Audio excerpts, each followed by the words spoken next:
Bonjour à tous, j'espère que vous allez bien. Aujourd'hui, nouvelle vidéo sur la crématistique. Ça faisait super longtemps que j'avais pas fait de nouvelle vidéo. Donc voilà, je suis retourné au cocon à l'appartement et du coup, voilà, je me suis dit, bah, pourquoi pas parler d'un nouveau sujet. Alors du coup, qu'est-ce que c'est que la crématistique?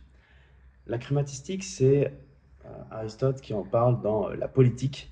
La Politique est un livre que je vous recommande très fortement parce que personnellement, c'est un livre qui m'a inspiré tellement. Il y a eu un avant et un après de ma vie, je dirais même.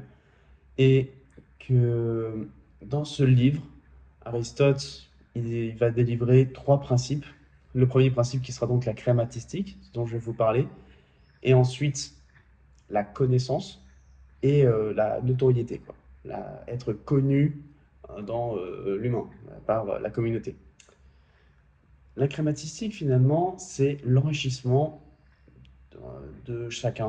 En fait, c'est son enrichissement par une monnaie. Il t'explique dans ce livre que au début, bah, on avait un mec qui fabriquait des chaussures et un mec qui élevait des vaches.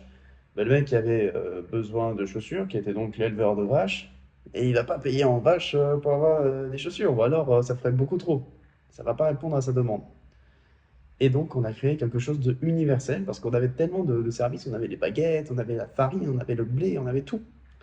Et donc il a fallu rendre ça universel. Et c'est là où on a créé la monnaie. Donc déjà, la monnaie, elle vient de là. Et c'est grâce à cette monnaie ensuite qu'on peut s'enrichir. Et cette monnaie, en fait, ce qui est marrant, c'est qu'on peut s'en enrichir de plusieurs façons. On peut s'en enrichir en faisant, je sais pas, le système capitaliste que l'on a actuellement, ou alors par le communisme. On peut le faire par plein de systèmes économiques. J'ai seulement, malheureusement, le capitalisme et le communisme en tête là actuellement. Et il en existe des tonnes sur Wikipédia que vous pouvez visiter, j'en suis sûr et certain, je les ai déjà vus. Et ce que je trouve fascinant, c'est que ça peut remettre beaucoup en question notre système sociétal actuel, parce que comme nous le savons, je pense que pour certains d'entre vous, vous devez certainement l'avoir. Quand vous êtes au magasin, je sais pas, vous allez à l'Intermarché, vous allez au rayon biscuits, et puis là, en fait, vous voyez, je sais pas, les biscuits Lus, et puis vous voyez les biscuits Lus, premier prix, et puis vous voyez les biscuits Lus d'une autre marque. On a le même produit, mais pas de la même marque et pas du même producteur. En fait, on a des tonnes de fois la même chose, la même offre pour la même demande, alors qu'on pourrait faire quelque chose d'universel et tout le monde serait peut-être content. Ça peut créer un débat, ça peut être hyper intéressant, je pense, d'en parler, mais en tout cas, ça montre que le système capitaliste actuel, on produit trop. On est avec on a tous les scandales avec Chine, avec Nike, tout ça. On est au courant et c'est un fait statistique et scientifique, mais seulement tous les autres systèmes économiques, ils n'ont pas réussi à répondre à notre système actuel. Enfin, ils n'ont pas réussi à l'améliorer. Techniquement parlant, on n'a que le système capitaliste d'aujourd'hui pour vivre dans les meilleures conditions. C'est-à-dire de pouvoir faire des prestations, de pouvoir acheter ce que l'on veut, de pouvoir vivre avec notre argent. C'est grâce à ça. Le communisme, ça c'est sûr et certain. L'URSS l'a bien démontré. Les autres systèmes à voir. Mais c'est là où on peut peut-être innover. On peut peut-être trouver un nouveau système économique, un nouveau système de monnaie, peut-être quelque chose comme Bitcoin. Donc là, on remet en question notre système de la crématistique, l'enrichissement. L'enrichissement, en fait, parce que déjà de base, pourquoi on a créé la monnaie? Parce que on pourrait très bien faire tout nous-mêmes et se suffire à soi-même. Et finalement, on a peut-être créé la monnaie parce qu'on est des flemmards, parce qu'on n'a pas envie de travailler. On n'a pas envie de faire la baguette que l'on veut pour le midi. On ne veut pas travailler pour avoir la viande que l'on va avoir pour le dîner du soir. On ne veut pas travailler pour avoir l'ordinateur qu'on va avoir pour travailler. En fait, on a comme une sorte de flemme où on veut des choses en plus, on veut gagner des bonus. Et en fait, ces bonus, ils sont faits par ce plugin, par cet ajout qui est la monnaie. Et en fait, on en veut plein, plein, plein, plein, plein, parce que à chaque fois, le capitalisme, ça marche sur l'enrichissement. Et comment avoir de l'enrichissement? Il faut récolter l'argent des autres. Et on ne peut pas récolter l'argent des autres par la manipulation. En tout cas, en disant, toi, tu me donnes ton argent. Ça s'appelle une dictature. C'est une oligarchie. Et donc, il faut, un peu comme la politique finalement, le capitalisme dans le privé, eh ben, c'est comme le public, c'est la politique. Vous avez les biscuits de tout à l'heure dans l'Intermarché, biscuits Lu premier prix, biscuits Lu de Lu, les biscuits d'une autre marque. Et ben chacun, ils vont le présenter un peu comme leur programme, mais seulement sur leur boîte.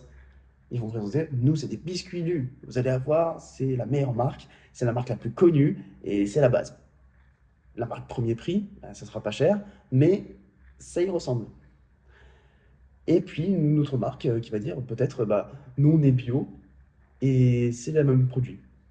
Et donc du coup, bah, on a plusieurs fois la même chose. On a ce plugin de pouvoir choisir ce que l'on veut. Ensuite, on s'enrichit. L'entreprise qui fabrique, par exemple, les biscuits Lu, elle va s'enrichir, s'enrichir, s'enrichir pour ensuite beaucoup, beaucoup faire plus de choses, beaucoup plus de bonus, beaucoup plus de peut-être de plaisir. On a aussi des preuves scientifiques, par exemple, avec la dopamine, les réseaux sociaux, qu'on est addict au, au plaisir, à se satisfaire, même à soi-même. Et du coup, bah, on se dit, ok, je sais pas, je vais travailler pour aller me prendre un café. Je vais travailler pour payer mon loyer. Je vais travailler pour manger. Et c'est là où finalement, à la base, base, base, au Moyen Âge, quand on était au tout début, bah, on se rappelle, il y avait le roi avec son château, il y avait les paysans qui travaillaient pour lui, qui lui donnaient une part de ce qu'il récoltait, et ensuite lui, il vivait du coup de sa crématistique. Sa crématistique, c'était la nourriture. C'était pas l'euro, le dollar, c'était pas une monnaie. C'était la nourriture ou le lapis lazuli que le mineur venait de miner. C'était sa crématistique à lui. Et aujourd'hui, on est un peu empêché, on est un peu obligé finalement, parce que de s'enrichir de cet argent parce que on ne peut plus se satisfaire à soi-même indépendamment. Ou alors, il faut vraiment qu'on aille en campagne, en Sibérie, ou quelque part où il y a des terrains qui n'ont pas encore été achetés. Mais sauf qu'on a des désirs. Et des désirs, il faut les satisfaire. Comme par exemple, ah, j'ai envie de travailler à Paris, j'ai envie d'habiter dans un boulevard haussmannien, ça serait mon rêve. Et ben ça, c'est un rêve. Pour l'accomplir, on peut soit le faire indépendamment, bah, du coup, il faudrait faire son propre appartement, haussmannien, mais c'est trop tard. Et du coup, il faut qu'on récolte cette crématistique, cette richesse, pour satisfaire ce désir, que fondamentalement parlant, si on a besoin d'un abri, on n'a pas besoin de l'avoir à Paris. On n'a pas besoin de l'avoir dans un appartement, je sais pas, étudiant, tout ça. Fondamentalement parlant, on peut l'avoir en Sibérie. Un bon abri bien construit, c'est comme ça qu'ils faisaient à l'époque. Mais c'est juste qu'on va satisfaire nos désirs. Ça me fait beaucoup penser du coup à comment on va faire avec le changement climatique aussi, comment on va consommer nos biens dans le futur. Le film, j'ai plus son nom en tête, ah si, Elysium. Le film Elysium, je trouve que il a été sous-coté parce qu'il a été très mal noté par les avis hallucinés. Mais en fait, pour moi, c'est l'avenir qui va se passer. C'est qu'en fait, on va puiser toutes les ressources que l'on a, et les faits scientifiques le prouvent qu'on épuise déjà trop tôt les ressources de la Terre.